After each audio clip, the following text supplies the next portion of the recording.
নমস্কার। আজকের লাইভে স্বাগত জানাই। লাইভের শিরোনাম দেওয়া রয়েছে, দেখে নিন। এ বিষয়ে আমার সম্ভবত শেষ লাইভ। 26,000 ছাঁটাই, সুপ্রিম রিলিফ। 26,000 ছাঁটাই, সুপ্রিম রিলিফ। আজকে 17 তারিখ। আপনারা জানেন, অনেকেই প্রত্যাশা করছিলেন মধ্যশিক্ষা পর্ষদের যে আবেদন বা আর্জি, তার উপরে সুপ্রিম কোর্ট কী পর্যবেক্ষণ রাখেন সেটা আপনারা পেয়ে গেছেন।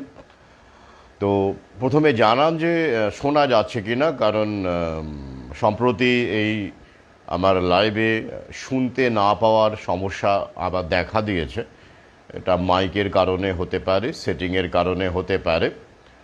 অনুগ্রহ করে যদি কেউ লাইভে এই মুহূর্তে থাকেন, জানান যে শোনা যাচ্ছে কি না, তারপরে আমি কন্টিনিউ করব। আজকের লাইভের বিষয় আপনারা জানেন যে মধ্যশিক্ষা পর্ষদের যে আবেদন, অর্থাৎ এই যে শিক্ষা ব্যবস্থা ভেঙে পড়বে, মানে পড়েছে 26,000 শিক্ষক এবং শিক্ষাকর্মীর, প্রায় 26,000-এর ছাঁটাইয়ের যে ভার্ডিক্ট, তার ফলে শিক্ষাবর্ষ চালিয়ে যাওয়া খুবই অসম্ভব ব্যাপার, অমানবিক ব্যাপার হয়ে যাচ্ছে পড়ুয়াদের কাছে। কারণ তারা শিক্ষক পাবেন না। বহু স্কুলে 7 জন 8 জন 10 জন করে শিক্ষক এই তালিকার মধ্যে, এই তালিকার মধ্যে, অর্থাৎ 2016-র যে বাতিল প্যানেল তালিকা, তার মধ্যে পড়ে গেছেন। তো এই রকম এটাকেই ভিত্তি করে আর্জি জানানো হয়েছিল সুপ্রিম কোর্টে। তো সেখানে আমরা কি পেলাম, কি নির্দেশ দেওয়া হয়েছে, কি বলা হয়েছে, সেই বিষয়ে আজকের এই লাইভে বিস্তারিত বিশ্লেষণ পর্যবেক্ষণ রাখব। তো এই লাইভটি করার ইচ্ছে ছিল না, কারণ আছে, আমি বলছি কারণ আছে। আমার এই বিগত কয়েকদিনের তিক্ত অভিজ্ঞতা থেকে এই সিদ্ধান্ত নিয়েছিলাম। কিন্তু আমার পরিচিত, আমার পাঠক, যিনি আমার বই পড়েন এবং আমার করোনার সময় আগে থেকেই আমার এই ভিডিও দেখেন, একজন শিক্ষক মহাশয়, তিনি এই প্যানেলে আছেন। তো তার অনুরোধেই আমি এই লাইভটি করছি, মানে তার অনুরোধেই করছি আর কি, যেহেতু তিনি আমার ব্যক্তিগতভাবে পরিচিত এবং তিনি আমার সহযোদ্ধাও বটে এই ভ্যাকসিনের ব্যাপারে এবং নতুন বিশ্ব ব্যবস্থার ব্যাপারে। তিনি যথেষ্ট সরব এবং তার পরিমণ্ডলে, তার পরিবারে তিনি যথেষ্ট সক্রিয় ভূমিকা রেখেছেন। এই কারণেই লাইভটি করার সিদ্ধান্ত নিলাম। তাহলে আমি করব না বলে কেন ঠিক করেছিলাম, তারও কারণ আছে। বিগত কয়েকদিন ধরে আমি দেখতে পাচ্ছি আমার ফেসবুক বা ইউটিউবে অনেক নতুন সাবস্ক্রাইবার অনেকে এসেছেন, শিক্ষক মহাশয় বা যারা শিক্ষক হতে চাইছেন, এরকম উড বি টিচার্স। তাদের সিংহভাগের মানসিকতায় অত্যন্ত সংকীর্ণ। আমার বইপত্র সম্পর্কে আগ্রহ হয় বাদই দিলাম। শিক্ষকরা এখন সম্ভবত সবচেয়ে কম বই পড়েন, ব্যতিক্রম বাদ দিয়ে।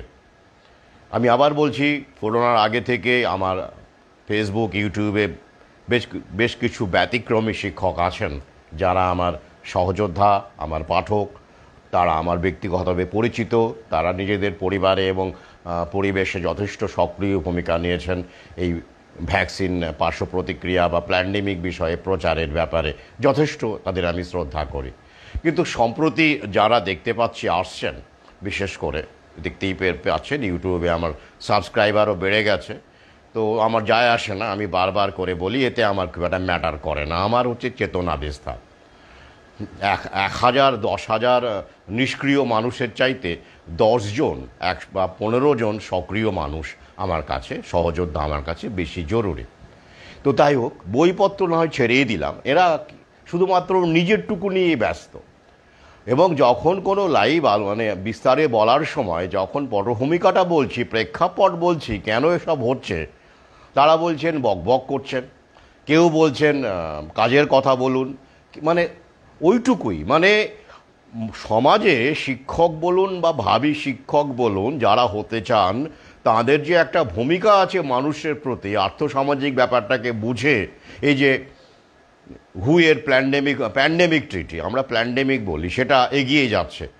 এটা নিয়ে আমি কাল পরশু মানে আগামীকাল একটা বা তার পরশু একটা গুরুত্বপূর্ণ লাইভ করব।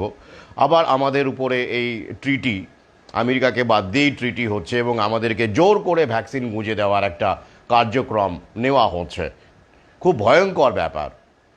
এই ট্রিটি যদি সফল হয়, এগিয়ে যাচ্ছে ট্রিটি, দেখতে পাচ্ছি লিগালি বাইন্ডিং হয়ে গেছে ড্রাফট। তো এই ব্যাপারগুলো যদি তাদের কোনো আগ্রহই নেই, তাদের কাছে ওইটুকুই, শুধু ওইটুকুই শুনবেন, ওই আমার চাকরিটা হবে কবে হবে আর আমার চাকরিটা থাকবে কি না, বা এটাই তাদের বক্তব্য। শুধু তাই নয়, আরও অন্যান্য প্যানেল যেসব ঝুলছে সেইখান থেকেও যেসব শিক্ষক বা ভাবী শিক্ষক যারা এখনও নিয়োগ পাননি বা প্রত্যাশা আছে বা পরীক্ষায় বসার চেষ্টা ভাবছেন, তাঁরা ওটা নিয়েই পড়ে আছেন। আমরা সমাজবদ্ধ প্রাণী। করোনা ভ্যাকসিনের যে পার্শ্ব প্রতিক্রিয়া, তাতে আমাদের যা ভয়ঙ্কর ক্ষতি হয়ে গেছে, এরপরে আরও যে ভ্যাকসিনগুলো আসছে, ডেঙ্গু ভ্যাকসিন, বার্ড ফ্লুকে নিয়ে আবার ইতিমধ্যে জীবিকা ছিনিয়ে নেওয়ার কার্যক্রম শুরু হয়েছে, এ ব্যাপারে তারা শুনবেনই না, শোনার আগ্রহই নেই। বইপত্র বাদই দিলাম, কোনো দরকার নেই আমার এই ধরনের অপ্রীতিকর অবাঞ্ছিত মন্তব্য এসে ইউটিউবে করবেন আর আমাকে ওই সাবস্ক্রাইব করে ভাববেন ধন্য করে গেছেন, দিয়েছেন। আই ডোন্ট বদার, কোনো দরকার নেই। আপনারা এরকম ধরনের মানসিকতা যেসব শিক্ষকের আছে যারা শুধু নিজেরটা নিয়েই ব্যস্ত, বা এরকমভাবে শিক্ষক যারা শুধু ওইটাই নিয়েই ব্যস্ত, সামাজিক মানুষের জন্য ভাবা, সচেতনতার বিস্তার বা মানুষ ইউনিট হিসেবে ভাবা, এইসবের মধ্যে যারা নেই, তারা আরামসে আমাকে আনসাবস্ক্রাইব করে বেরিয়ে চলে যান, ইউটিউব থেকে বা ফেসবুক থেকে চলে যান। আমার কোনো সমস্যা নেই।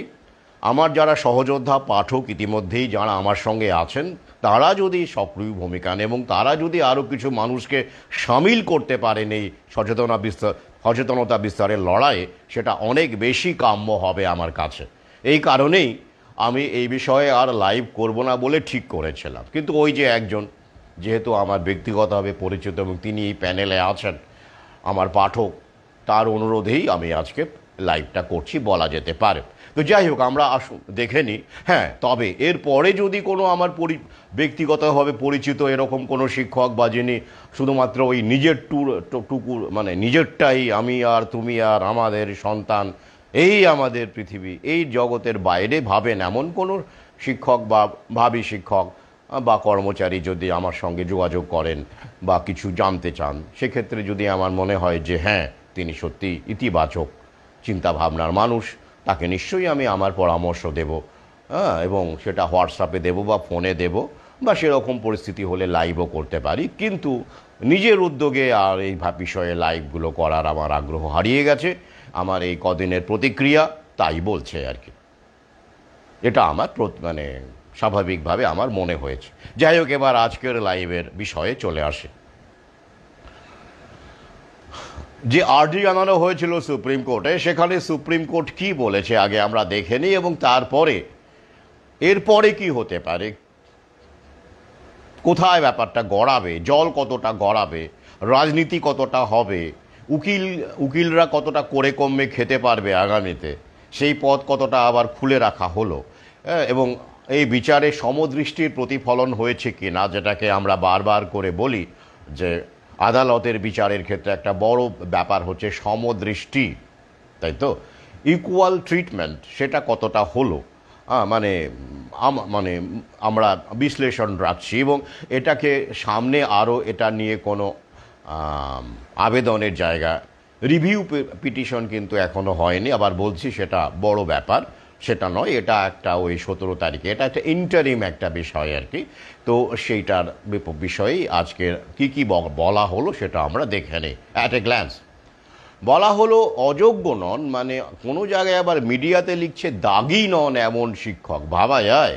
ওই যে টেন্টেড আনটেন্টেড, আপনি খুঁজে নিন ওই মানে, টেন্টেড মানে দাগি, এগুলো এআই দিয়ে খবর আমার যা মনে হচ্ছে। এখন তো সাংবাদিকদেরও অনেক চ্যানেল বসিয়ে দিয়েছে, এআই দিয়ে সব নিউজ রাইটিং করা হচ্ছে, কন্টেন্ট ডেভেলপ করা হচ্ছে, তাই ওই যে এআই যেটা জানে দেখেছে যে টেন্টেড মানে হচ্ছে দাগি, তো তো দাগি শিক্ষক এই হিসেবে একটা বাংলা করে দিয়েছে আর কি। যাই হোক, আমার তাই মনে হলো। তো খুবই খারাপ লাগছে শিক্ষকদের সঙ্গে এই শব্দটির প্রয়োগ, দাগি শিক্ষকে। তাহলে দাগি শিক্ষকেরা নাকি যেতে পারবেন না স্কুলে। অদাগি হলে মানে যাদের মানে মানে ওই যে যোগ্য অযোগ্য একই মানে বলা হচ্ছে, আমি বৈধ অবৈধ বা আইনসম্মত বা আইনে বহির্ভূত যাই হোক, অর্থাৎ যারা যোগ্য শিক্ষক মানে আইনসম্মত শিক্ষক তাঁরা স্কুলে যেতে পারবেন এমনটা বলা হয়েছে, আমরা দেখতে পাচ্ছি। এই খবরগুলো আপনারা জানেন বেশ। তার মানে কি দাঁড়ালো, অযোগ্যর মানে আইন বহির্ভূতরা যেতে পারবেন না, মানে যোগ্যরা যেতে পারবেন। আমি কিন্তু শুধু অ্যাট এ গ্ল্যান্সটা বলছি, তারপরে বিশ্লেষণে আসছি। আবার কি অশিক্ষক কর্মচারীদের ক্ষেত্রে ওই সিইডি যেই এই গ্রুপগুলো আর কি, অশিক্ষক কর্মচারী ক্লার্ক যাদের বলা হতে পারে, তো তাদের ক্ষেত্রে আগের রায় বহাল থাকলো, অর্থাৎ তাঁদের ক্ষেত্রে এটা কোনো রকম এই ব্যাপারটা রিলিফ থাকছে না, তাঁদের ক্ষেত্রে আগের রায় বহাল থাকলো এরকম বলা হয়েছে। কেন না, তাঁদের স্কুলে যাওয়ার নাকি দরকার নেই, যেহেতু এই রায়টি মানে এই যে রিলিফটা দেওয়া হচ্ছে পড়ুয়াদের কথা ভেবে। তো শিক্ষকরা স্কুলে না গেলে, বিদ্যালয়ে না গেলে, যেতে না পারলে পড়ুয়ারা বঞ্চিত হবে, তারা শিক্ষকদের সান্নিধ্য পাবে না, পাঠদান পাবে না।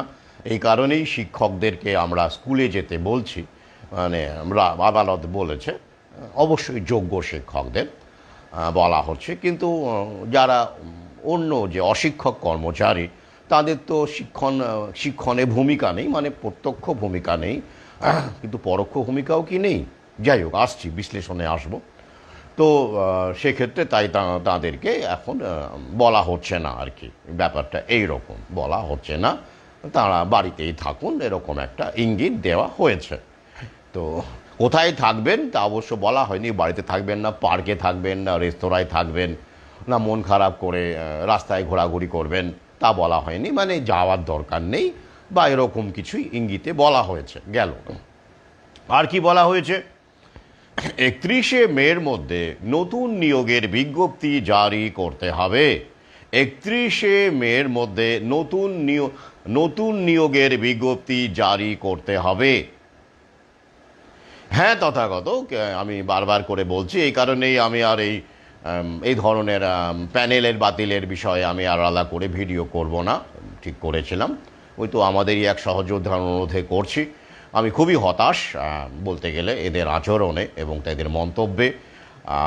হ্যাঁ, এরা যদি আমার সহযোদ্ধা হতো, আগে থেকে থাকতো, তাহলে আমি তাদের সঙ্গে কথা বলে এই ব্যাপারটা মিটিয়ে নিতে পারতাম। কিন্তু এরা নতুন এবং এরা আমার পুরনো গুরুত্বপূর্ণ ভিডিওগুলোতে কোনো আগ্রহ নেই এবং তারা শুধু এইটাই নিজেদের, এক কথায় বলবো, ধান্দা। তো ওরা যেমন, সরকার যেমন নিজের ধান্দা নিয়ে পড়ে আছে, জায়নিস প্রভুরা যেমন নিজের ধান্দা নিয়ে পড়ে আছে, তো এরাও এদের ধান্দা নিয়ে পড়ে আছে। ব্যতিক্রম কিছু আছে তাদের, তো তারা আগের আমার সঙ্গে তারা আগেই পরিচিত, তারা আমার প্রোফাইলে ইউটিউবে আছেন, তাদের আমি শ্রদ্ধা করি। বললাম না, জেনারেলাইজ করি না, সমস্ত পেশার মধ্যেই আলোকিত মানুষ থাকেন, তারা আমার শ্রদ্ধার যোগ্য, তাদেরকে আমি শ্রদ্ধা করি। যাই হোক, তো এবারে তাহলে আর কি বলো, 31শে মের মধ্যে নিয়োগের মানে এসএসসিকেই বলা হয়েছে এবং রাজ্য সরকারকে বলা হয়েছে নিয়োগের বিজ্ঞপ্তি জারি করতে হবে 31শে মে 2025। এটা কি এপ্রিল, 17ই এপ্রিল। কতটা সময় আছে? মোটামুটিভাবে এদিকে ধরুন 13-14 দিন, এদিকে ধরুন 13 দিন, আর ওদিকে ধরুন 31 দিন, তাই তো? মোটামুটিভাবে তাহলে ওই 44 দিনের মধ্যেই মোটামুটিভাবে বিজ্ঞপ্তি বের করতে হবে, নতুন নিয়োগের বিজ্ঞপ্তি। দারুণ দারুণ, নতুন নিয়োগ হবে, বাহ, খুব ভালো, খুব ভালো। আর কি 31শে ডিসেম্বরের মধ্যে রেজাল্ট মানে নিয়োগ প্রক্রিয়া সম্পূর্ণ করতে হবে 31শে ডিসেম্বরের মধ্যে।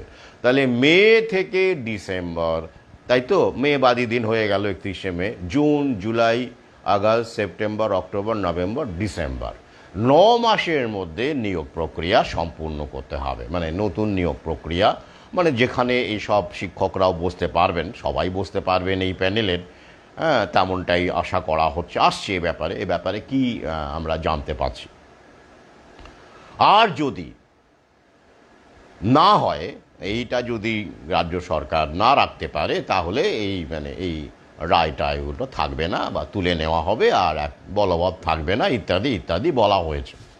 বেশ, আর কি বলা হয়েছে? বেতন সুযোগ সুবিধে এই যে যারা যোগ্য শিক্ষক, আনটেন্টেড শিক্ষক, তারা যেতে পারবেন এবং সুবিধে যেমন পাচ্ছিলেন পাবেন, এই পর্যন্ত 31শে ডিসেম্বর। আমি বলেছিলাম না এমনটাই হবে, মিলে যাচ্ছে তো, হবে।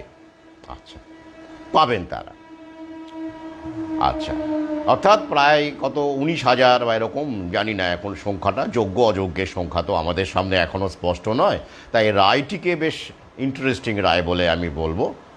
নেতিবাচক কথা আমি বলতে পারি না, আমি ইন্টারেস্টিং শব্দটি ব্যবহার করব এক্ষেত্রে।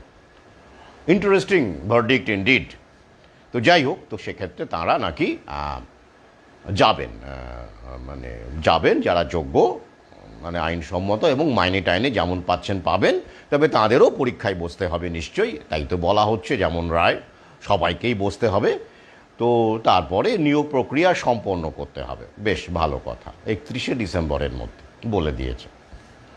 আচ্ছা, এই হলো সংক্ষিপ্ত যে হাইলাইটসগুলো বলার কথা, সেগুলো আমরা বলে নিলাম। এবার আলোচনায় আসছে। আচ্ছা, এর সঙ্গে যে আরেকটা প্রশ্ন, যেটা আমি পরের অংশে আলোচনায় যাব, 21শে এপ্রিল যে 22 লক্ষ OMR আপলোড করার কথা ছিল, সেটা আমি কি বলেছিলাম যে হওয়ার সম্ভাবনা কতটা আছে? 22 লক্ষ যোগ্য অযোগ্যের তালিকা নির্দিষ্ট করে দেওয়া, 21শে এপ্রিলের মধ্যে OMR আপলোড করা, 22 লক্ষ OMR, সেগুলো হবে কি? মিলে যাচ্ছে তো? যাই হোক, এবার দেখুন, বেতন কি কারো বন্ধ হলো?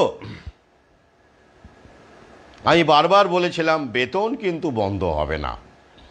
একটা শিক্ষক সমাজকে একটা আতঙ্কের মধ্যে রাখা হবে, তাও বলেছিলাম।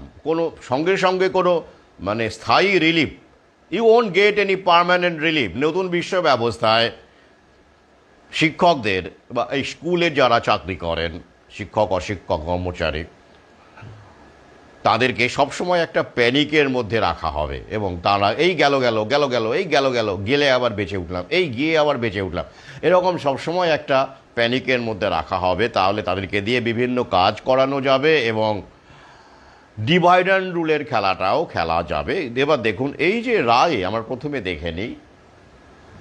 হ্যাঁ, 21শে এপ্রিলে কি ওই OMR এর ব্যাপারটা আমি আগেই বলেছি, এই লাইভে আমি হয়তো ছুঁয়ে যাব, বিস্তারিত বলার দরকার নেই। প্রথমে দেখে নিই এই রায়ে 2016 প্যানেলকে সমদৃষ্টিতে বিচার করা হলো বলে আপনার কি মনে হয়? আপনাদের কি মনে হয়? আমার যেটা মনে হয়, এই রায়টা খুব ইন্টারেস্টিং এই কারণে যে দেখুন, যেটা বলা হয়েছে, বেতন বন্ধ হোক আর না হোক, একটা আত্মসম্মানের ব্যাপার তো আছেই, একটা ডিগনিটির ব্যাপার আছে। আপনি শিক্ষক হতে পারেন, আপনি শিক্ষাকর্মীও হতে পারেন, কিন্তু ডিগনিটি আছে তো প্রত্যেকেরই, যে কোনো পেশারই একটা সম্মান আছে বলে আমি মনে করি। তো এই রায়ে সেই সম্মানটা কি থাকলো? সমদৃষ্টি কি সেখানে আমরা পাচ্ছি বলে আপনার মনে হয়? আমি জনগণকে প্রশ্ন করতে পারি, একজন লেখক হিসেবে, গবেষক হিসেবে এই প্রশ্নটা করতে পারি। কারণ দেখুন, প্রথমত দেখুন যে একটাই প্যানেল এখানে আন্ডার কনসিডারেশন, তো একটাই প্যানেল, এবং সেই প্যানেলটাকেই শিক্ষক অশিক্ষক নির্বিশেষে বাতিল করা হয়েছিল। চাকরি চলে গেল এমনটাই প্যানিকবাজি করা হয়েছিল, আপনারা সেটা জানেন। আমি প্রথম লাইভেই বলেছিলাম কারো চাকরি যাচ্ছে না, অন্তত এই মুহূর্তে তো নয়, প্রশ্নই ওঠে না। শিক্ষকদের পেশা বহু আগেই বিপন্ন হয়ে গেছে, এই নিয়ে আমার আগেকার ভিডিওগুলো রয়েছে ইউটিউবে, আদালত বনাম শিক্ষক, বিভিন্ন রকমভাবে, কিন্তু সেটা ধাপে ধাপে হবে, এটা কোনো প্রক্রিয়া নয়। হ্যাঁ, এটা দিয়ে একটা মানসিক প্রস্তুতি দিয়ে দেওয়া হলো যে আগামীটা কেমন হতে পারে, কিন্তু এই রায়ে কারো চাকরি যাবে এমনটা আমি বলিনি। মানে আমি বলিনি বেতনও বন্ধ হবে না, তাও বলেছি। যাই হোক, তো এখানে দেখুন কি দেখা গেল, আদালত যেটা মানে আমাদের সামনে রাখলো এই রায়ের ভিত্তিতে,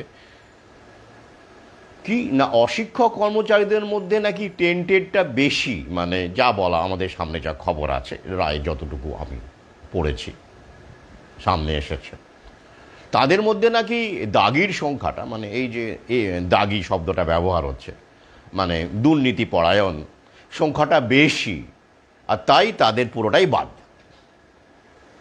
তাহলে কি দাঁড়াচ্ছে? বেশ। আর শিক্ষকদের মধ্যে দাগির সংখ্যাটা কম, মানে টেন্টেডের সংখ্যাটা কম অপেক্ষাকৃত, তাই তাদের বেলায় এটা বলা হলো। কীরকম একটা অদ্ভুত লাগছে না? প্রথমে দেখুন, একটা আমি যেটা বারবার করে বলি, ডিভাইড অ্যান্ড রুল যেটাকে বলা হয়, অর্থাৎ বিভাজনের রাজনীতি, সেই রাজনীতিটা কি আমরা সর্বত্র দেখতে পাচ্ছি না? আমি বারবার করে বলি, আদালত কিন্তু আর্থসামাজিক পরিকাঠামোর বাইরে নয়, আর্থসামাজিক সোশিও ইকোনমিক মিলিউয়ের বাইরে নয়, আর্থসামাজিক ফসল মাত্র, তার একটা প্রতিষ্ঠান, তার একটা প্রতিফলন মাত্র। আর তাই রাজনীতির ছায়া, রাজনীতির প্রতিফলন আদালতেও পড়ে। অ্যারিস্টটল বহু আগেই বলে গিয়েছেন, man is a political animal, আর বিচারকও একজন মানুষ। তবে অ্যারিস্টটল পলিটিক্যাল অ্যানিমাল যে অর্থে ব্যবহার করেছেন সেটা রাজনৈতিক দল নয়, সেটা হচ্ছে আর্থসামাজিক ব্যাপারটাকে বোঝা, গভীরে যাওয়ার একটা প্রচেষ্টা। তার পলিটিক্স বইটি অসাধারণ একটি দলিল, পলিটিক্স, অ্যারিস্টটলের পলিটিক্স। কিন্তু এখন আমরা পলিটিক্স বলতে বুঝি পলিটিক্যাল পার্টি, এবং আমাদের শিক্ষক, অশিক্ষক, কর্মচারী, নাগরিক নির্বিশেষে, বিচারক তো বটেই, সবাই এখন কোনো না কোনো পলিটিক্যাল পার্টির দাস, ভক্ত বা কার্যকর্তা, প্রকাশ্যে বা গোপনে। আমরা বিচারক মহোদয় যে অভিজিৎ গাঙ্গুলি, তিনি বুঝিয়েই দিয়েছেন যে তিনি দুদিনের মধ্যে পদত্যাগ করে, রিজাইন করে, বিচারকের পদ থেকে রিজাইন করে বিজেপিতে জয়েন করে সাংসদ হয়ে জিতে এলেন। হ্যাঁ, কয়েক মাসের মধ্যে, মানে মার্চে রিজাইন করা, তারপরে জুনে সাংসদ। তো এটা কি জাস্ট আচমকা ঘটেছে? ভেতরে ভেতরে তিনি কি পলিটিক্যাল পার্টির ভক্ত ছিলেন না? কোনো বিশেষ রাজনৈতিক দলের ভক্ত ছিলেন না? বা যোগাযোগ ছিল না? ছিল তো, নইলে রাতারাতি হঠাৎ করে তিনি সাংসদ হলেন কি করে? কোনো যোগাযোগ ছাড়াই হলেন? কোনো র্যাপো ছাড়াই হলেন? কোনো লিয়াজও ছাড়াই হলেন? সম্ভব না। যাই হোক, থাকে। তো এখানেও দেখুন তার প্রতিফলন পড়েছে। বেশ, এবার দেখুন কীরকম ডিভাইড অ্যান্ড রুল। আমি বারবার এই জন্য বলেছিলাম, যদি প্যানেলের সবাই একযোগে লড়তে না পারে, তাহলে কিন্তু একটু একটু করে বিভিন্ন রকমভাবে খেলাধুলা করে, অপাংতেও করে, এত বড় একটা মানে দেশকে যেমন এক কোপে কাটা যায়নি, বহু কোপে কাটতে হয়েছে।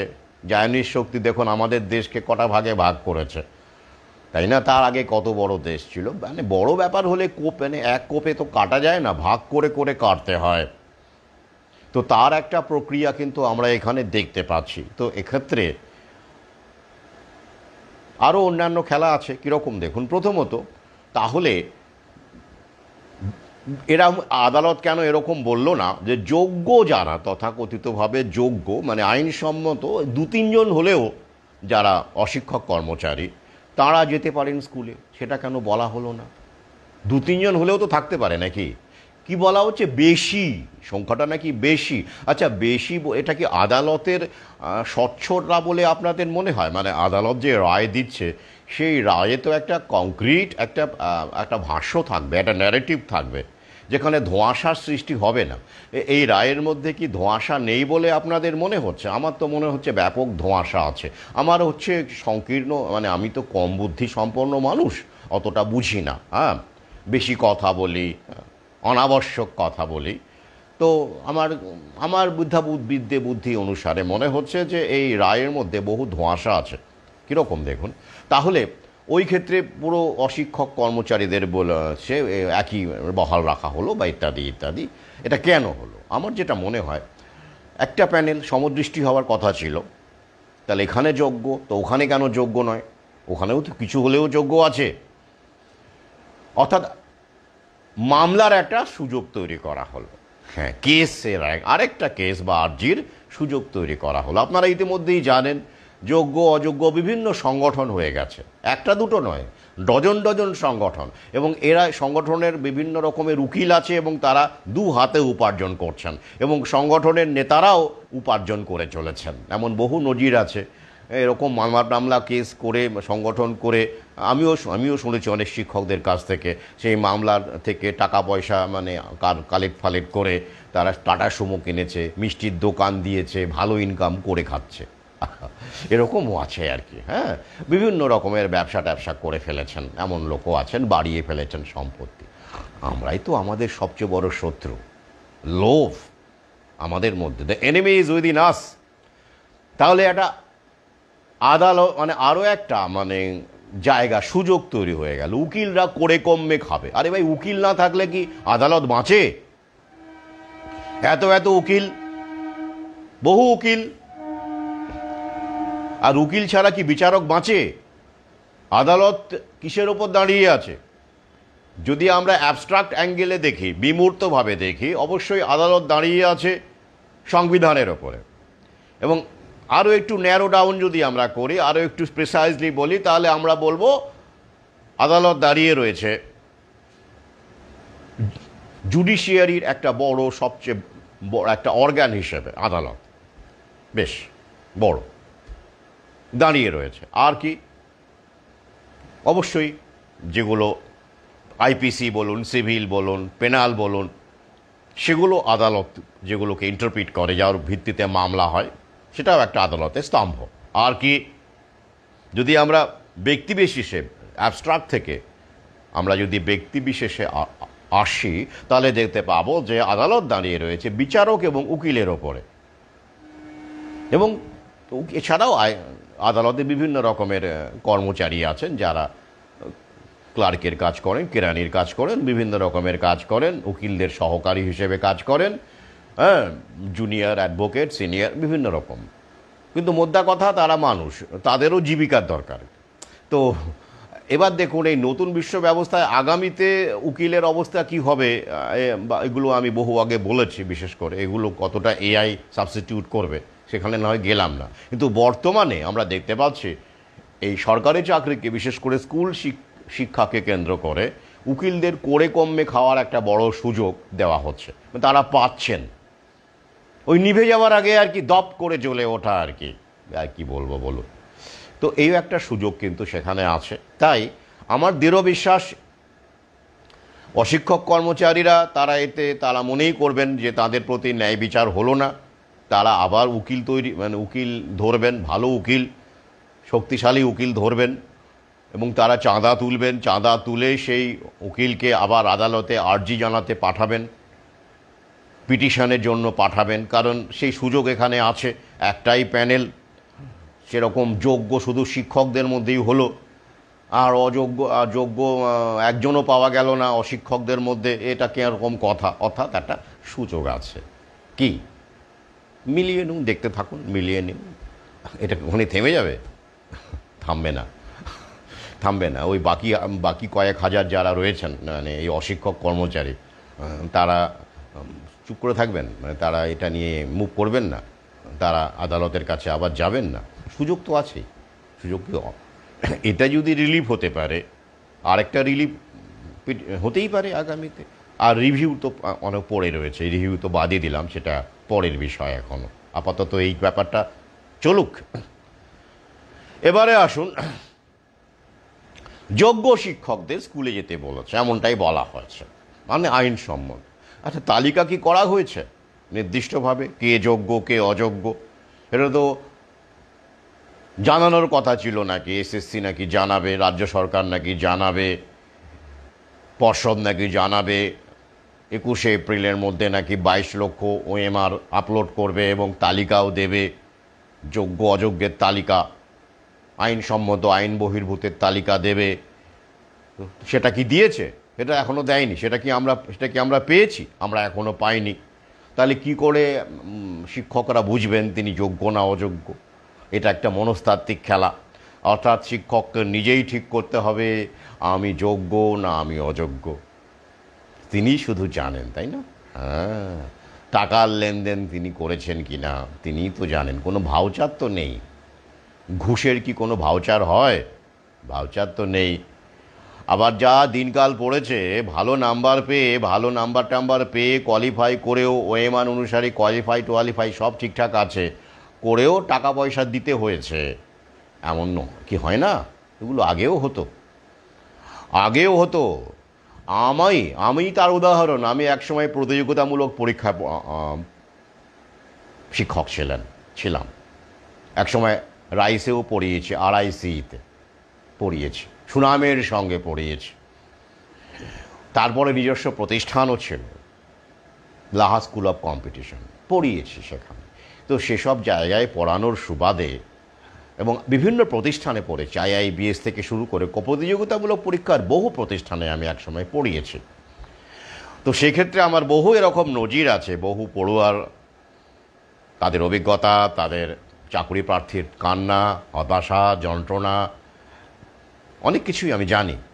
এরকম একজনের কথা মনে পড়ছে যে কলকাতা পুলিশে একদম ঠিকঠাকভাবে তার মানে তার হাইট থেকে শুরু করে হাইট ওয়েট সব ঠিকঠাক, রিটেন কোয়ালিফাই করেছে, ভালো নাম্বার, সব কিছু ঠিকঠাক, তা সত্ত্বেও সেই বাজারে 1,25,000 টাকা দিতে হয়েছিল আগে। হ্যাঁ, এগুলো কি নতুন নাকি? অর্থাৎ যোগ্য হলেই পয়সা কড়ি লাগবে না, অযোগ্য হলেই লাগবে, এই কনসেপ্ট থেকে বেরিয়ে আসুন।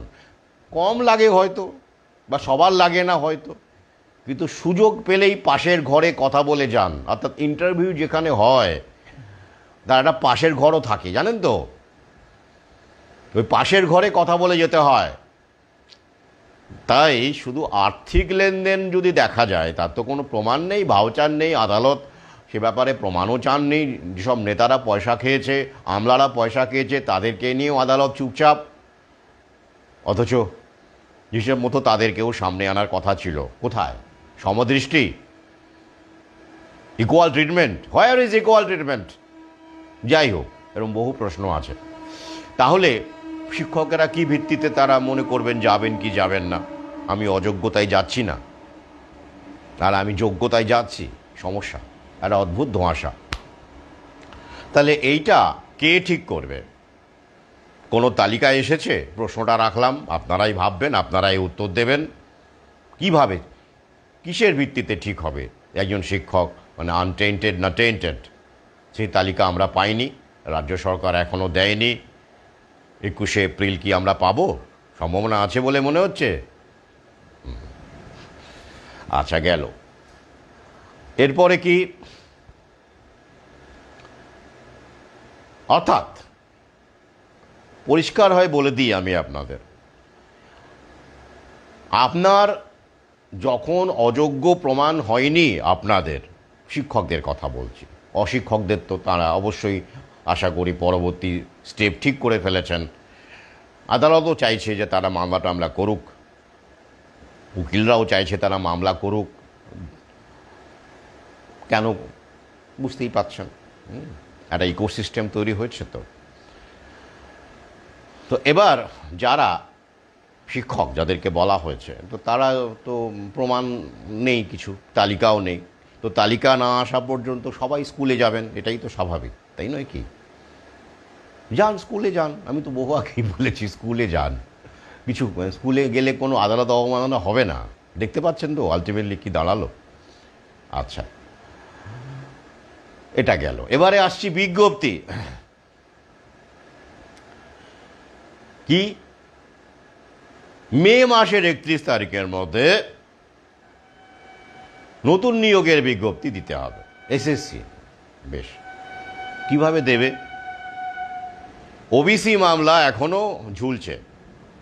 রাজ্য সরকার নিজে 3 মাস সময় চেয়ে ওটা এক্সটেন্ড, শুনানির তারিখ জুলাই মাসে হবে।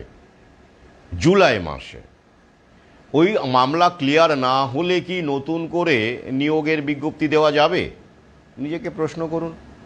কারণ সরকারি ক্ষেত্রে নিয়োগের বিজ্ঞপ্তিতে এসসি, এসটি, ওবিসি এগুলো ভাবে একটা ভাগ থাকে, আপনারা জানেন। বয়সের ছাড়ের ব্যাপার থাকে, কোটার ব্যাপার থাকে। তো ইতিমধ্যেই আদালতের যেটা রায় আছে আপনারা জানেন, 2010 সালের পরে এরকম ওবিসি সার্টিফিকেট নাকি কত লক্ষ, 12 লক্ষ বা এরকম কিছু একটা সংখ্যা, আমার এক্স্যাক্ট মনে পড়ছে না, ওরকমই হবে, বাতিল ঘোষণা করা হয়েছে। এবং তদন্ত রাজ্য সরকার এই কারণে সময় চেয়েছে। বড় ব্যাপার তো, 12 লক্ষ is not a matter of joke. এই কারণেই নিয়োগ টিয়োগ আটকে আছে, বিজ্ঞপ্তি আটকে আছে। ওটাও একটা ছক, আমি বহু আগেই বলেছিলাম। তাহলে এইবারে প্রশ্ন করুন যে ওই মামলার নিষ্পত্তি না হওয়া পর্যন্ত যদি এই নোটিফিকেশনটা বেরোয় মে মাসের 31 তারিখের মধ্যে, মানে 31 তারিখের মধ্যেই তো বলা হয়েছে, তাহলে এই যে 12 লক্ষ যারা ওবিসি সার্টিফিকেট এবং যেগুলো বাতিল করা হয়েছে বা যেগুলো স্ক্রুটিনির মধ্যে আছে, সন্দেহ তালিকায় আছে, নিয়ম মেনে করা হয়নি, 1993 সালের যে আইন সে অনুসারে দেওয়া হয়নি এই সার্টিফিকেট, তাঁরাও তো অ্যাপ্লাই করতে পারবেন। তবে তাহলে তো পুরোটা ঘেঁটে যাবে না? কারণ তাদের সার্টিফিকেটটা তো এখনও বৈধ নয়, আদালতে ঝুলে আছে। তাহলে এই বিজ্ঞপ্তি বেরোলে তারা কি অ্যাপ্লাই করতে পারবেন তাদের সার্টিফিকেট দেখিয়ে? প্রশ্ন আসছে না? তাহলে বিজ্ঞপ্তি বিষ বাও জলে মনে হচ্ছে না? আচ্ছা, বেশ। এবার 31শে মের মধ্যে যদি বিজ্ঞপ্তি না বেরোনো হয় বা বেরোয়, তখন রাজ্য সরকার কি করবে? আবার পর্ষদ গিয়ে আবেদন করবে। কি আবেদন করবে? এই যে মহামান্য আদালতের কাছে, যে আপনাদের ওখানেই তো মানে আদালতে তো ঝুলে আছে মামলাটা, জুন মাসে বেরোবে, মানে শুনানি হওয়ার কথা। এ মতাবস্থায় আমরা কি করে বিজ্ঞপ্তি বের করব? আপনারা মহামান্য আদালত, আপনারা আমাকে গাইডলাইন দিন, আমাদেরকে গাইডলাইন দিন। কারণ এখন তো বিজ্ঞপ্তি বের করাটা বেআইনি হবে। তাহলে আমাদের একটা গাইডলাইন দিন যাতে করে আমরা নিয়োগের বিজ্ঞপ্তি দিতে পারি। অর্থাৎ সেক্ষেত্রে আদালত কি করবে? সম্ভাবনা কি আছে? পিছিয়ে দিল, মে থেকে আরও পিছিয়ে দিল। অর্থাৎ জুলাই যদি হয়, আমরা জুন, জুলাই, আগস্ট করে দিতেই পারে, কারণ ওই যে ওবিসি মামলা। আচ্ছা, তা সেই ক্ষেত্রে নিয়োগ প্রক্রিয়া কি 31শে ডিসেম্বরের মধ্যে শেষ হবে? মোটেই না। তাহলে কি হবে? ওদিকে যদি জুন, জুলাই 2 মাস পিছোয়, তাহলে ওদিকেও 2 মাস পিছোবে, অর্থাৎ জানুয়ারি, ফেব্রুয়ারি।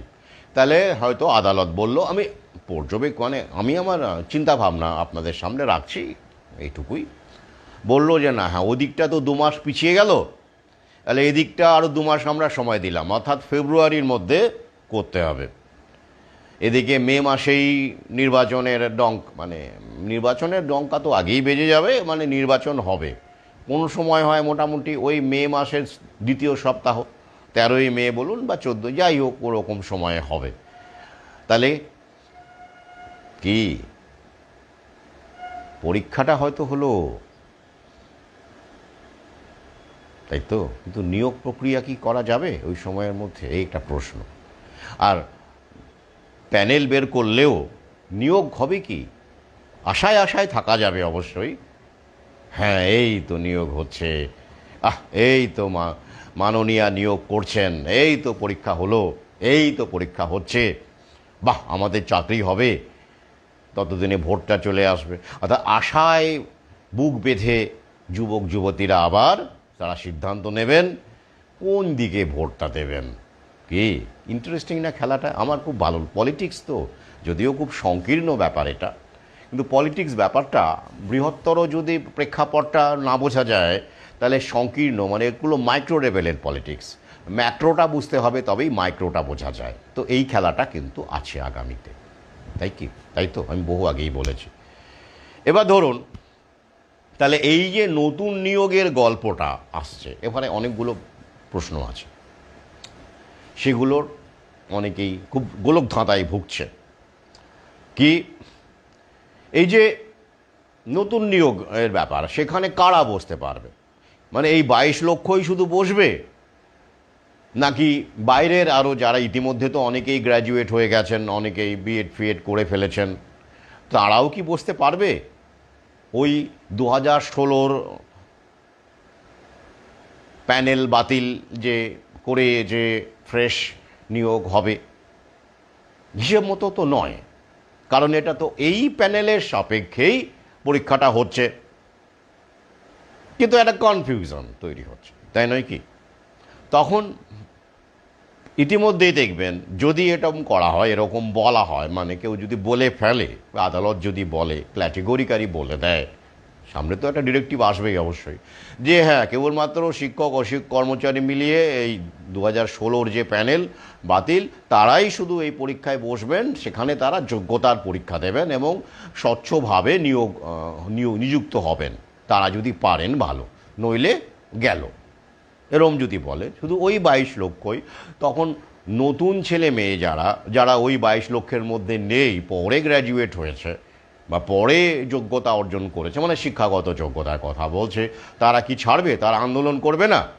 তারাও তো পরীক্ষায় বসতে চাইবে। অর্থাৎ আরও একটা প্যান্ডোরাস বক্স খুলে দেওয়া হলো, আরও একটা আন্দোলনের ব্যাস সামনে। আগামীতে যে আন্দোলন দেখতে পাবেন না, এদিকে ওয়াকফ বোর্ডের ব্যাপারটা চলছে, এদিকে আবার বেকার মানে তথাকথিত কর্মহীন, রুটি রুজি, হ্যাঁ খেয়ে এই প্যানেল ক্যান্সেল হলে তবে আমার চাকরি হবে, এইরকম একটা মানসিকতা তৈরি হয়ে গেছে। খেয়ে স্বার্থ তো সব, এইগুলোর মাঝখানে একটা বড় আর একটা আন্দোলন অপেক্ষা করুন সামনে, যে আমরাও বসবো, সবাই বসবে এই পরীক্ষায়, এইরকম একটা দাবি তুলুন। এবার কি দাঁড়াবে? ওই রকম যদি একটা দাবি হয়, 22 লক্ষর বাইরে যদি আরও বসতে চায়, ভাবুন তাহলে ওই 22 লক্ষের মধ্যে না হয় ধরলাম যে ঠিক আছে অনেকে চলে গেছেন, এর মধ্যে বিভিন্ন পার্শ্ব প্রতিক্রিয়া, অসুস্থতা, সবাই তো আর বেঁচে নেই, চলে গেছেন অনেকে, তো যাই হোক সেটা না হয় 20 লক্ষ, খুব কম করে হলে 20 লক্ষই যদি আমি ধরি, তো তার বাইরে এর মধ্যে 2016 হয়েছে, এখন প্রায় 10 বছর অতিবাহিত, সেখানে আরও 20-22 লক্ষ কি তরুণী এর মধ্যে যোগ্যতা অর্জন করেননি, গ্র্যাজুয়েশন করেননি, পরীক্ষায় বসার তারা দাবি তুলবেন না? অবশ্যই তুলতে পারেন। তাহলে ওদিকেই যদি বা 20 হয় আর এদিকে যদি 20 হয়, তাহলে 40 লক্ষ। এখন সমস্যা হচ্ছে এই, যখনই এই নতুন মানে যারা এই প্যানেলের বাইরে পরীক্ষা দেওয়ার দাবি করবেন যারা, তো তারা যদি আবার এই পরীক্ষার মধ্যে ঢুকে পড়ে, তাহলে আবার যারা যোগ্য মানে আবার পরীক্ষা দেবেন, এই যে যারা রয়েছেন শিক্ষক অশিক্ষক, তারা বলবেন সে কি কথা, সমস্যা, আমাদের তাহলে কত লোকের বিরুদ্ধে লড়াই করতে হচ্ছে, তাহলে আমরা কি করে পারবো? আমাদের লড়াইটা তো আমাদের মধ্যেই করা উচিত, সেখান থেকেই কে যোগ্য কে অযোগ্য বেরিয়ে আসুক। আবার যদি সংখ্যাটা বাড়ে, ওদিকে যদি 20 লক্ষ যোগ হয়, তাহলে তো মহা মুশকিল, তাহলে তো আমাদের যতটুকু সম্ভাবনা ছিল, ইতিমধ্যে তো পড়াশোনার সুযোগ নেই, আমরা ডিট্যাচড হয়ে গেছি, সংসার, বাচ্চা, বউয়ের অশান্তি, বাচ্চা কাচ্চা নিয়ে ইন্স্যুরেন্স, হাউস বিল্ডিং, লোন, কত কিছু সামলাতে হয়, এগুলো করে আবার ক্লাসে পড়াতে হবে, এগুলো করে আবার আমি পড়াশোনা করব কখন? করে তবু যদি পড়াশোনা করলাম, করে যদি আবার এই 22 লক্ষর জায়গায় যদি 50 লক্ষের ভিড় সামলাতে হয়, তাহলে কি করব? সমস্যা। হ্যাঁ, ওখানেও একটা খেলা আছে। বলে দিল আদালত, ঠিক আছে, কিন্তু ওই বলার মধ্যে যে কত রকম প্রিজমের খেলা, রামধনু রং আছে, রিডিং বিটুইন দ্য লাইন্স আছে, গভীরে না গেলে তো বোঝা যাবে না। অর্থাৎ বিজ্ঞপ্তিটা অত সহজে বলে দেওয়া গেল বটে, কিন্তু বিষ বাঁও জলে। বেশ, এবার কি? এবার ধরুন হ্যাঁ কোনোভাবে এই করে যদি বলে না আপাতত আমরা এই 22 লক্ষরই নেব পরীক্ষা, ফ্রেশারদের জন্য আলাদা একটা বিজ্ঞপ্তি আমরা করব, তারও কথা দিচ্ছি, তারা তো ছাড়বে না, ফ্রেশাররা কি ছাড়বে? তারা তাদের মানে আদালতে গিয়ে তারা হয়তো রাজ্য সরকারকে দিয়ে কথা দেওয়া হবে যে হ্যাঁ আমরা পরের বছর ব্যাক টু ব্যাক আরও একটা বিজ্ঞপ্তি দেব, এটা আপাতত এই প্যানেল কেন্দ্রিক হোক, ব্যাক টু ব্যাক আমরা আরও একটা দেব।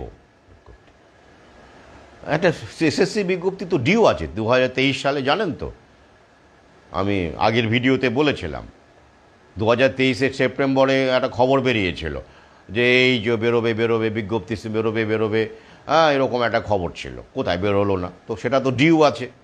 তারপরে তো এইসব ওবিসি কেস চললো, আটকে গেল, তো বেশ, যদি এরকম হয় যে ঠিক আছে আরও একটা ব্যাক টু ব্যাক নোটিফিকেশন আমরা করব চাকরির জন্য, আপাতত এখানে 22 লক্ষই হোক। বেশ, তা 22 লক্ষ হলো, পরীক্ষা হলো, 22 লক্ষ পরীক্ষা হলো। এবারে যদি এই পরীক্ষাটা একবার ওরা নিতে পারে না, তাহলেই খেলা আছে। কিন্তু যদি নিতে পারে, সতর্ক থাকুন যারা পরীক্ষা দেবেন বলে লাফাচ্ছেন। বাইরের ক্যান্ডিডেটরা তো লাফাতেই পারে, তাদের তো এটা প্রথম সুযোগ, দীর্ঘদিন এসএসসি হয়নি, তারা পরীক্ষায় বসবে, তারা বলতেই পারেন।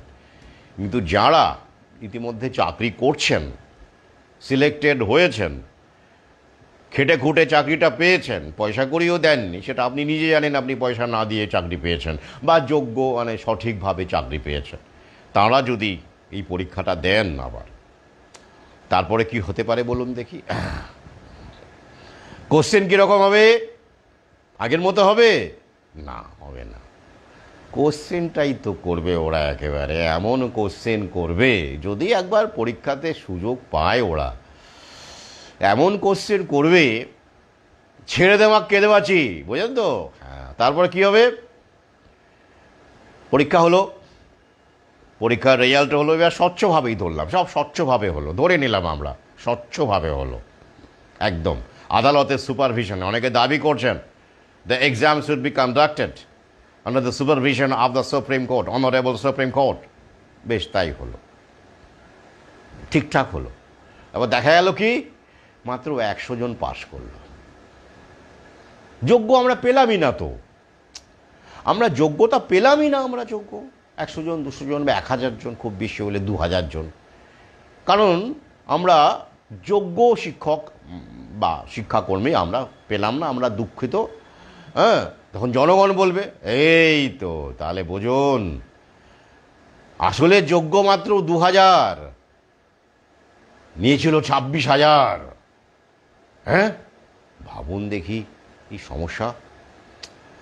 হ্যাঁ, পরীক্ষা কোশ্চেন এমন করা যায়, ইচ্ছে করলে করা যায়, যদি ফেয়ার ওরা যদি করতে পারে আর কি, ওদের টার্গেট সেটাই।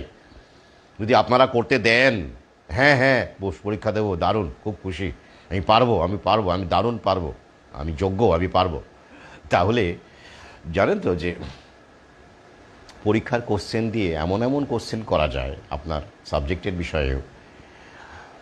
ওই সিলেবাস ধরলাম একই থাকলো, 2016 যা সিলেবাস ছিল সবই একই থাকলো, কিন্তু কোশ্চেন এমন করা যায়, ইচ্ছে করলেই করা যায়, যে যদি মনে করে সরকার যে আপনাকে নেবে না, চাকরি দেবে না, এলিমিনেশন টেস্ট, আমরা কম্পিটিটিভ এক্সাম বলি, আসলে তো এটা এলিমিনেশন টেস্ট, বাদ দেওয়ার খেলা।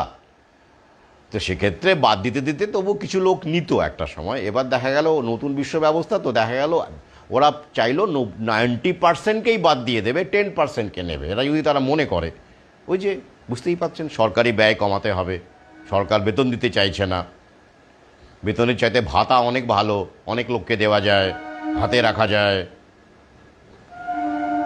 হ্যাঁ, এই যে প্রাইমারিতে শুরুতেই অনেকে এখন 5-10 বছর চাকরি করার পর 40,000 টাকা মাইনে পাচ্ছেন, অ আ ক খ শিখিয়ে 40,000 টাকা, ভাবুন। এরকম যারা ইংলিশ মিডিয়ামে প্রাইভেট স্কুলে পড়ান তাদের বলতে শুনেছি, ইস আমরা ABCD শিখিয়ে 10,000ও পাই না, কোথাও কোথাও 7,000 টাকাও দেয় না, ABCD শেখাই আমরা, আর ওরা অ আ ক খ শিখিয়ে 40,000 টাকা পাচ্ছে।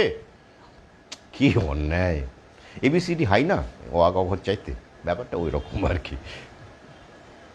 তো এই জায়গাটা বুঝতে হবে, ওরা দিতে চাইছে না। তো সেক্ষেত্রে ওরা কিন্তু এই পরীক্ষার সুযোগটা যদি ওরা পায় একবার, যদি করতে পারে কোনোভাবে, তাহলে কিন্তু দুঃখ আছে কপালে। আর সবচেয়ে মজার কথা কি জানেন, আদালত এই যে শিক্ষকদেরই বারবার করে অগ্নি পরীক্ষা দিতে বলছে, যোগ্য অযোগ্য নির্বিশেষে, শিক্ষকরা ওই যে সীতার কথা মনে পড়ে যাচ্ছে, তাই না, রামায়ণের ওই যে সীতাকে অগ্নি পরীক্ষা দিতে হয়েছিল।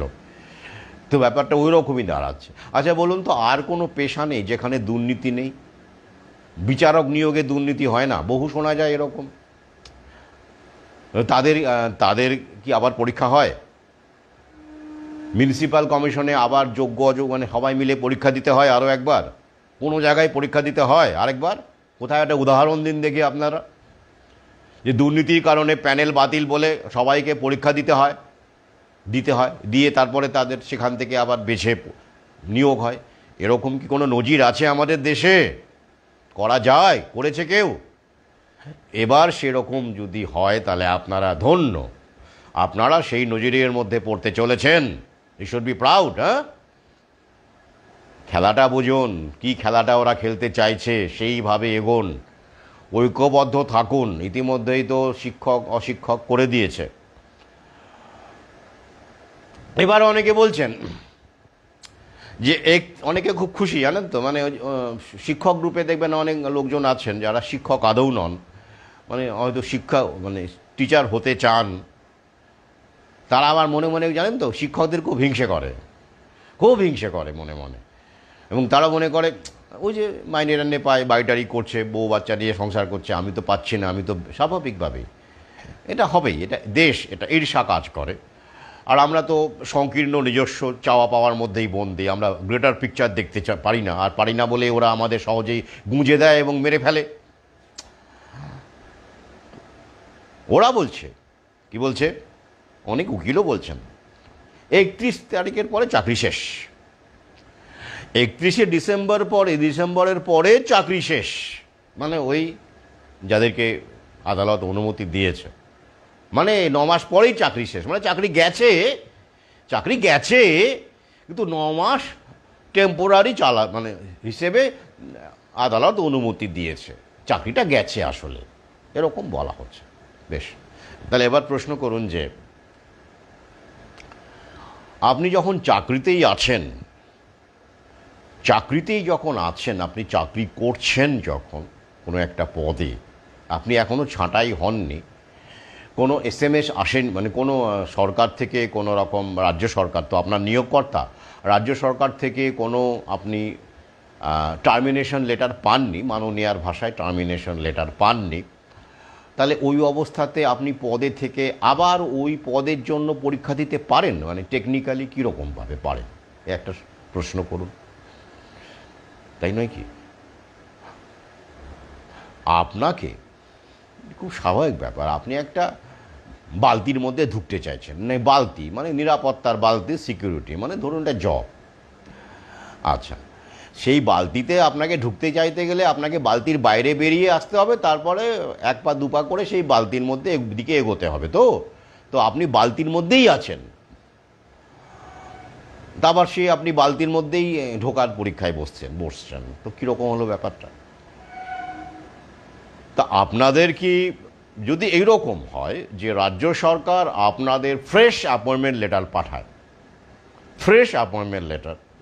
আদালত অনুসারে আগের অ্যাপয়েন্টমেন্ট লেটারকে বাতিল করে, নাল অ্যান্ড ভয়েড করে, যে আপনারা এই 9 মাসের জন্য টেম্পোরারি ভিত্তিতে নিযুক্ত হলেন,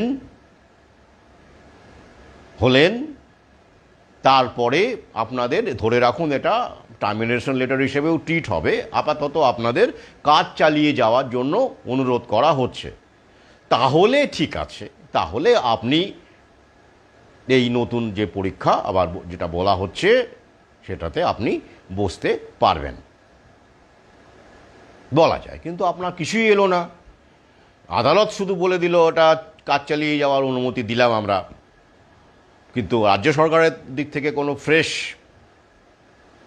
লেটার আপনাকে এই টেম্পোরারি বেসিসে নিয়োগ করা হলো বা কিছু, কারণ আপনার চাকরি তো চলে গেছে হিসেব মতো, তাই তো দাঁড়ালো, চাকরি চলে গেছে আগেকার রায় অনুসারে, আমরা যেটা হাইকোর্টের রায়কেই বহাল রেখেছে সুপ্রিম কোর্ট, তাহলে আপনি এবার কী ভিত্তিতে হলেন? টেম্পোরারি শিক্ষক হিসেবে নিযুক্ত হলেন 31শে ডিসেম্বর পর্যন্ত 2025-এর।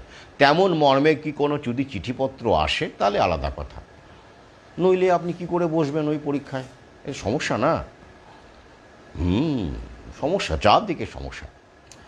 আর একটা বিষয়, ফ্রেশ যারা ভাবছেন যে আমাদের চাকরি হবে, SSC আবার নতুন, আমি এই ব্যাপারে বহু আগে বলেছি, আগেকার লাইভগুলোতে বলেছি, তাদের এটাই প্রশ্ন করব যে যদি সত্যি ওরা ফ্রেশ যুবক যুবতীকে নিতে চায়, সুযোগ দিতে চায়, তাহলে ওরা এত স্কুল তুলে দিচ্ছে কেন? এবং আদালতে নিজেদের লোক দিয়ে এত মামলা করানো হচ্ছে কেন? এই যে ওবিসি মামলা হঠাৎ করে এই সময় কেন, যাতে করে নিয়োগ বিজ্ঞপ্তি দেওয়া না যায়, এগুলো ভাবুন। ওদের সমস্যাটা হলো নতুন বিশ্ব ব্যবস্থায় আপনি কতটা ফ্রেশ, কতটা তাজা, কতটা দারুণ সাচ্চা, কতটা জানেন, কতটা জ্ঞানীগুণী, ঘুষ দিয়েছেন কি দেননি, কতটা দিয়েছেন বা দেননি, এগুলো বড় কথা নয়। শিক্ষক আপনি কতটা শিক্ষক, কতটা অশিক্ষক, বড় কথা হলো মাইনে, টাকা, অর্থের বরাদ্দ। শিক্ষা খাতে, সরকারি শিক্ষা খাতে অর্থের বরাদ্দ ওরা ছাঁটাই করতে চাইছে, করে ফেলেছে অনেকটা। হিসেব করে দেখুন এর মধ্যে কত কত শিক্ষকের পদ খালি হয়ে গেছে, কত শিক্ষকের মাইনে যদি ধরা যায় তাহলে কত টাকা ওরা সেভ করছে ইতিমধ্যে। হ্যাঁ, অলরেডি চালু হয়ে গেছে এই সিস্টেম। তাহলে আপনারা কি করে আশা করেন যে ফ্রেশ নিয়োগ হবে, আবার 20,000 15,000 করে আগের মতো লোক নেবে, নিয়ে আপনাদের আগের মতো মাইনে দেবে যেমন দিচ্ছে, স্থায়ী পদে মাইনে? আকাশ কুসুম স্বপ্ন দেখছেন আপনারা, ডে ড্রিম করছেন। তাই সতর্ক থাকুন, অন্য কোনো পেশার কথা ভাবুন। আমি আরও একবার শেষবারের মতো বলছি, আদালতে যেতে হবে। ওই তো আমি আগেই প্রথম দিকেই বলে দিয়েছি, লাইভটা ভালো করে শুনুন। সে স্কোপ আছে, কারণ একই ক্ষেত্রে দুটো সিস্টেম হতে পারে না। সুতরাং ওই উকিলদেরকে উপার্জনের একটা সুযোগ সেখানে রয়ে গেছে। আমি প্রথমেই বলেছি, সেটা দেখে শুনে নিন। এবং অবশ্যই তারা আদালতে যাবেন এবং তারা দরকার হলে মাননীয়ার কাছে দরবার করবেন, নিশ্চয়ই করবেন। করে একটা তাদের জন্য একটা ব্যবস্থা ঠিক হয়ে যাবে, ঠিক ব্যবস্থা হয়ে যাবে। বেতন টেতন কারো বন্ধ হবে না, আমি বহু আগেই বলেছি। আর যদি বেতন বন্ধ না হয়, অশিক্ষক কর্মচারীদের কথায় স্কুলে না গেলেও তাদের কিছু যায় আসে না, মার্জনা করবেন কিছু বাদ দিয়ে। হয়তো ব্যতিক্রমী থাকেন, স্কুলকে ভালোবাসেন, পড়ুয়াদের ভালোবাসেন। এত বহু শিক্ষকই আমার যা তিক্ত অভিজ্ঞতা বিগত কয়েকদিনে দেখেছি, বিশেষ করে এই বিষয়ে লাইভ করার পরে, সিংহভাগ শিক্ষক এখন ওরকমই আছেন। মাইনে পেলেই হলো, আমার স্কুলে না গেলেও যায় আসে না। আগে হ্যাঁ, কি পড়াবো, দূর, না গেলেই ভালো। তো সুতরাং মাইনে তো পাবেনই। সুতরাং নন টিচিং যারা, তারাও মাইনে পাবেন, এরাও পাবেন, কেউ বাদ যাবে না। মাননীয়া আছেন। হ্যাঁ, এবার ইলেকশনের জন্য সামনে অনেক খেলা আছে, এবং মাননীয়া ঠিক কুলে এসে তড়ি ডুবছে ডুবছে ডুবছে ডুবছে, ওই ডুবলো ওই ডুবলো ওই ডুবলো, ওই যে ভেসে উঠল, ভাসিয়ে দিলাম তরি। এই যে কি ক্ষমতা! ফণির সামনে দাঁড়িয়ে পড়ে ঘূর্ণিঝড় রুখে দিয়েছিলেন, বলেন কি? আর এটা সামান্য, আর কি বলবো। তো যাই হোক, নিশ্চিন্ত থাকুন। তবে হ্যাঁ, এই খেলাধুলাটা শিক্ষকদেরকে নিয়ে একটা চাপানুতর, আদালতের কেস, খাঁড়া, এসব চলতে থাকবে। এই নিয়েই আগামী আপনাদের কাটাতে হবে। তারপরে আস্তে আস্তে আপনারা পিপিপি মডেলের মধ্যে পড়বেন, এবং যতদিন চাকরি করছেন, যারা এখনও শিক্ষকতা করছেন আর কি, তারা শান্তিতে আর শিক্ষকতা করতে পারবেন না। বেতন পাবেন, চাকরি ইমিডিয়েট যাচ্ছে না, যাবে না, কিন্তু নতুন নিয়োগের গল্প শেষ। মানে এই ফ্রেশ এসএসসি নোটিফিকেশনের কথা বলছি। এবং নতুনভাবে যদি আপনাদের পরীক্ষা দিতে বলে এবং আপনারা পরীক্ষা দিতে চান, তাহলে কিন্তু ভেবেচিন্তে রাজি হবেন, কারণটা আমি আগেই বলেছি। আজ এই পর্যন্তই, সঙ্গে থাকুন। মানে আমার সহযোদ্ধা যারা শুধুমাত্র এই ব্যক্তিগত স্বার্থ ছাড়াও সামাজিকভাবে যারা অবদান রাখতে চাইছেন, চেতনার প্রসার করতে চাইছেন, তাদের উদ্দেশ্যেই বলছি, সঙ্গে থাকুন। আর এই বিষয়ে আর লাইভ করার আমার ইচ্ছে নেই এই বিষয়গুলোতে আগামীতে, কারণ আমি এই কদিনে সত্যি হতাশ হয়েছি। শুধুমাত্র ওইটুকু, মানে একটা লাইনে বললে যেন ভালো হয় আর কি, আমারটুকু পেয়ে গেলাম, বাস কেটে পড়ো, বাকি শোনার কোনো দরকার নেই, বোঝার দরকার নেই। মানুষ মরছে মরুক, আমি তো বাঁচি। I hate this mentality. আর এই মেন্টালিটি আমার থাকলে অন্তত আমি এইখানে সেই করোনার সময় থেকে, লকডাউনের সময় থেকে এই কাজগুলো করে যেতে পারতাম না। যাই হোক, আপনাদের সবার সুমতি হোক। যারা এরকম ভাবেন তাদের উদ্দেশ্যে বলি, আজ এই পর্যন্তই। এরপরে আরও খেলা আছে। মানসিকভাবে তৈরি থাকুন, এবং এই অনিশ্চয়তার মধ্যেই কি করে বাঁচা যায় তার একটা প্র্যাকটিস করুন। এটাই সময়ের দাবি। নিশ্চিন্তভাবে এতদিন বহু বেঁচেছেন, অনিশ্চয়তা জীবন হকার বেঁচেছে, ঝালমুড়িওয়ালা বেঁচেছে, তাদের খোঁজ আমরা নিতে পারি না। আমরা আমাদের মতো ব্যস্ত, আমরা সিকিউর চাকরি নিয়ে ব্যস্ত। তো এই অনিশ্চয়তার খেলাটা অর্গানাইজ সেক্টরে এই মানুষ প্রতি মুহূর্তে ফিল করে। আজ খাচ্ছি কাল কি খাবো, আজ খাচ্ছি কাল কি খাবো, আজ বাদাম বিক্রি করতে পারছি কত টাকার, 100 টাকার বেচেছি, কাল কতটা বেচবো, এই অনিশ্চয়তা নিয়ে তারা বেঁচে থাকেন। তাদের কথা আমরা ভাবি না। আমরা রাজকর্মচারী তো। এবার এই মহাকালের লীলা খেলায় ওরা কাজ গুছিয়ে নিয়েছে। কর্মচারীদেরকে তোল্লা মেরে সুযোগ সুবিধে দিয়ে যতটা কাজ করার ওরা করে নিয়েছে। এবার ইউজ অ্যান্ড থ্রোর সময় চলে এসেছে নতুন বিশ্ব ব্যবস্থা। তাই অন্যান্য পেশার মানুষ যারা সরকারি চাকরি করেন না, তারা যেভাবে অনিশ্চয়তার মধ্যে বেঁচে আছেন, এবার তাদের কাছ থেকে বেঁচে থাকার শিক্ষাটা নিন, লার্ন ফ্রম দেম। সে সময় এসে গেছে। আর আবার অনুরোধ করব, পারলে শুধু নিজের সংসারটা নয়, আশপাশের মানুষের কথা একটু ভাবুন। সামনে এখনও বহু বিপদ। নতুন নতুন ভ্যাকসিন আসছে, সেগুলো গুঁজে দেওয়া হবে। স্কুলে HPV ভ্যাকসিনের তোড়জোড় চলছে, ডেঙ্গু ভ্যাকসিন আসছে 2026-এ। শিক্ষকের প্যানেল বাতিলের গল্পটা সেটা কয়েক হাজার মানুষকে নিয়ে, তো আপনাদের কতিপয় মানুষকে নিয়ে, কিন্তু কোটি কোটি মানুষের সমস্যা হচ্ছে এই ভ্যাকসিন, লকডাউন, জবরদস্তি ভ্যাকসিন, পার্শ্ব প্রতিক্রিয়া, সাইড এফেক্ট, কোটি কোটি মানুষের সমস্যা, সব মানুষের সমস্যা। তাঁদের কথা ভাবুন। এর মধ্যে আপনিও পড়ছেন। নিজেকে সরিয়ে বিচ্ছিন্ন করে ভাববেন না। তবেই আমরা লড়াই দিতে পারবো আগামীতে। আমরা চোখে চোখ রেখে বলতে পারবো, স্বাস্থ্যকর্মীদের চোখে চোখ রেখে বলতে পারবো যে ভ্যাকসিন বাধ্যতামূলক নয়, আমি নেব না। আমাদের সংখ্যাটা না বাড়লে, আমাদের সচেতনতা না বাড়লে আমরা আটকাতে পারবো না কিন্তু আগামীতে। এই আবেদন রেখে আজ বিদায় নিচ্ছি। পরে আবার দেখা হবে অন্য বিষয় নিয়ে।